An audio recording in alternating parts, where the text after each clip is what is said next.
ಫೈನಾನ್ಸ್ನಿಂದ ಈಗಾಗಲೇ ಭಾಳಷ್ಟು ಜನರಿಗೆ ತೊಂದರೆ ಆಗ್ತಾ ಇದೆ ಅಂಥೇಳಿ ಇಡೀ ರಾಜ್ಯಾದ್ಯಂತ ಅನೇಕ ಕಡೆ ಕಂಪ್ಲೇಂಟ್ ಮಾಡಿದ್ದಾರೆ. ಈಗಿರ್ತಕ್ಕಂಥ ನಿಯಮಗಳು ಅಷ್ಟು ಕಠಿಣವಾಗಿಲ್ಲ ಅನ್ನುವಂಥದ್ದು ನಮ್ಮ ಗಮನಕ್ಕೂ ಕೂಡ ಬಂದಿರುವಂಥದ್ದು. ಏನು ಬ್ಯಾಂಕಿನ ನಾರ್ಮ್ಸ್ ಪ್ರಕಾರ ಅದನ್ನು ರಿಕವರಿ ಮಾಡೋದಕ್ಕೆ ಕಾನೂನಿದೆ, ಅದೇ ಪ್ರಕಾರ ಅವರ ರಕ್ಷಣೆ ಮಾಡೋದಕ್ಕೂ ಕಾನೂನಿದೆ. ಅದು ಸಾಕಾಗ್ತಿಲ್ಲ, ಆ ಕಾನೂನು ಕಠಿಣವಾಗಿಲ್ಲ ಅಂಥೇಳಿ ನಮ್ಮ ಇಲಾಖೆಯಿಂದ ಈಗಾಗಲೇ ಅನೇಕ ವರದಿಗಳು ಕೂಡ ಬಂದಿದ್ದಾವೆ. ಅದಕ್ಕಾಗಿ ಈಗ ಮುಂದಿನ ದಿನದಲ್ಲಿ ಒಂದಿಷ್ಟು ಕಠಿಣವಾದಂಥ ಕಾನೂನುಗಳನ್ನು ಮಾಡ್ತಕ್ಕಂಥ ಅಗತ್ಯತೆ ಇದೆ. ಅದನ್ನು ಸರ್ಕಾರ ನಾವು ಮಾಡ್ತೇವೆ. ಆದರೆ ಈ ಮಧ್ಯೆ ಏನು ಅವರಿಗೆ ಹೆರಾಸ್ಮೆಂಟ್ ಇದೆ ಅದನ್ನು ನಿಲ್ಲಿಸೋದಕ್ಕೂ ಕೂಡ ನಾವು ಅವರಿಗೆ ತಿಳಿಸಿದ್ದೇವೆ.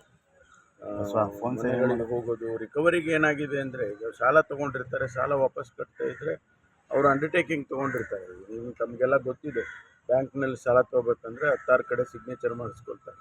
ಆ ಸಿಗ್ನೇಚರ್ ಯಾತಕ್ಕೆ ಮಾಡ್ತಿದ್ದೀವಿ ಅಂತಲೂ ಕೂಡ ಗ್ರಾಹಕರಿಗೆ ಗೊತ್ತಿರೋದಿಲ್ಲ. ಅದು ಕಮಿಟ್ಮೆಂಟ್ ಆಗಿರುತ್ತೆ. ಆ ಆಧಾರದ ಮೇಲೆ ಅವರು ಹೋಗಿ ಮನೆ ರೈಡ್ ಮಾಡೋದು, ಮನೆ ಸೀಸ್ ಮಾಡೋದು, ಈ ರೀತಿ ಎಲ್ಲ ಮಾಡ್ತಿದ್ದಾರೆ. ಅದನ್ನು ನಾವು ಕಾನೂನಿನಲ್ಲೇ ನಾವು ಅದಕ್ಕೆ ಸೊಲ್ಯೂಷನ್ ಕಂಡುಹಿಡಿಬೇಕು. ಈಗಾಗಲೇ ಕಾನೂನು ಸಚಿವರು ಕೂಡ ಅದರ ಬಗ್ಗೆ ಗಮನ ಹರಿಸಿದ್ದಾರೆ. ಮುಖ್ಯಮಂತ್ರಿಗಳು ಕೂಡ ಹೇಳಿಕೆ ಕೊಟ್ಟಿದ್ದಾರೆ. ಕಾನೂನನ್ನು ನಾವು ಇನ್ನೂ ಈ ಬರುವಂಥ ದಿವಸದಲ್ಲಿ ಅಮೆಂಡ್ಮೆಂಟ್ ಮಾಡಿ ಕಠಿಣವಾಗಿ ಮಾಡ್ತೀವಿ.